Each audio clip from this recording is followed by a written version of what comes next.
गोजोननाय आरो बावहरनायखौ नोंथांमोन साफ्रोमनिसिमबो बरायग्रोनाय थाबाय रायजो राजा नोंथांमोन साफ्रोमनिसिमबो। दायो लोगोफोर माखासे इउपिपिएलआवहाय थानानैहाय दायो सालबारि CYC मेम्बारनि माखासे बिबुंथि लाखिनायखौ नोंथांमोना ससियेल मिडियायावहाय नुखाबाय जानांगौ। दायो आं माने बे बिटिआर सक्ति जानायनि उनावहाय माखासे खामानिफोरखौ मावाखै बेफोरबायदि माने बाथ्राफोरखौ दायो माने बेफोरसा बिबुंथि लाखिनायखौ दायो नोंथांमोना ससियेल मिडियायाव नुखादों। दायो जाहैबाय माने जायफ्रा दायो माने 2016निफ्रायनो इउपिपिएलजों थाफानानैहाय बेबायदि माने मोजां खामानि मावनायखौहाय मोजां मोनैखाय माने खौसेथि ओमफ्राय बेबायदिनो माने इउनिटि खालामनो हायैनि थाखाय दायो माखासे सालबारि CYCWनि सासे मेम्बारा बेबायदि बिबुंथि होदों जाहैबाय माने प्रमद बर'आ माने इउनिटि आरो प्रसपेरिटि माखासे खौसेथिखौहाय खालामनो हायाखै, ओमफ्राय आब्रुथि गैयै माखासे दैदेननायफोरखौ दायो माने हामजानायखौ मोजां मोनैखाय बिथांमोना माने BPFआवहाय जयनिं जाबाय आदैमोना। बेनिखायनो बिथांमोननि माखासे बिबुंथि लाखिनाय बिबुंथि बुंनायफोरखौ नोंथांमोना खोनासंना लादो। बिथांमोना ओरैबायदि गाज्रि मोनो जाहैबाय माने बिटिआरखौ माने बेफोरबायदि गोबां इमप्लिमेन्टेसन खालामनांगौनि माखासे खामानिखौ मावनो रोङैनि थाखाय खामानिखौ मावैनि थाखायहाय दायो बिथांमोना गाज्रि मोननानैहाय दायो माने इउपिपिएल पार्टिनिफ्राय बिथांमोना माने मुरब्बी मानसि बिथांमोना माने इउपिपिएलखौ नागारनानै दायो माने BPF हान्जायावहाय जयनिं जाबाय।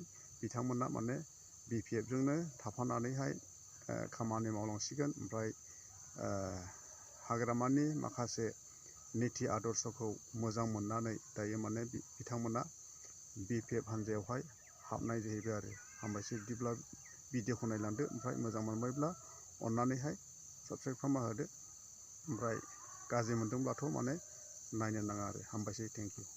जोङो इउपिपिएल दोलोआव दङमोन। आं केन्द्रीय कमिटिनि CWC हिसाबै दङमोन, मेम्बार हिसाबै।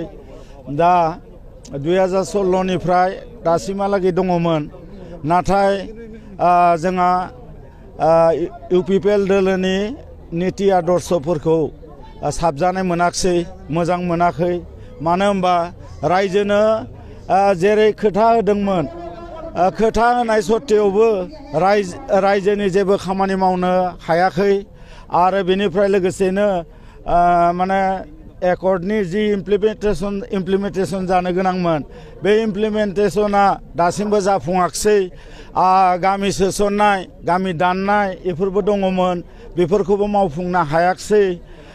लोगोसेनो रायजोनो बहुद गिदिर खोथा होदोंमोन, नाथाय बै खोथाफोरखौ माने मावफुंनो हायाखिसै, खामानि मावनो हायाखिसै, जेबो डेभेलपमेन्ट गैया। जों सरकाराव थानानै मा जानो? दा बेखायनो जिहेतु डेभेलपमेन्टआनो गैया बिटिएडिनि सिङाव, होमबालाय जोङो सरकारजों थाफाना मा जानो? आरो बिथांमोना जोंनि माने ओइ जे इउपिपिएलनि लिडारफोरा दलखौनो सामलायनो रोङाखै। निति आदर्श मोजाङै जोंनि गेजेराव अनलायनानै दलखौ जे मजबुत खालामनांगौ बेखिनिखौ बिथांमोना रोङाखै। स्वयं चिफ बिथाङानो बे दलखौ सामलायनो रोङाखै होननानै आं बुंगोन। मानो होनबा जोंनि बे सालबारि जिल्ला इउपिपिएलआव दाबो बिभाजन जानानै दङ। दा बर्थमान जों जे दिनै इउपिपिएलनिफ्राय BPF दोलोआव हाबफैबाय, जोंजों लोगोसे मथा मथि 60% आरोबाव मानसिफोर दंबावो।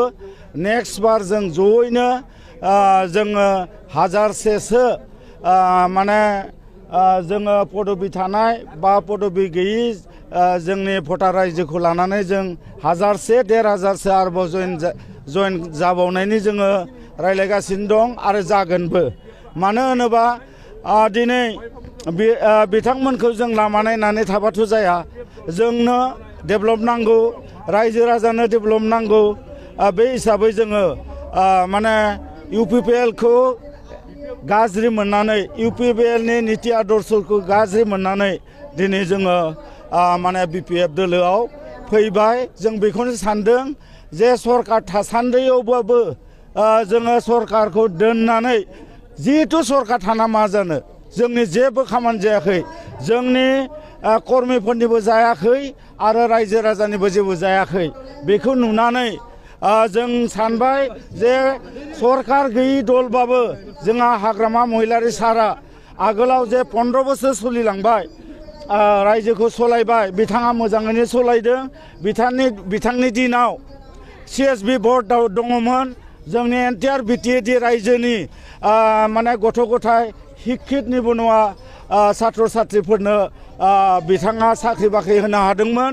नाथाय दिनै UPPL सरकारा दासिमहालागैनो सासेबो जोंनि गथ' गथाय बा शिक्षित निबनुवा माने जुबक जुबतिफोरनो सासेबो मोनसेबो साख्रि होनो हायाखै।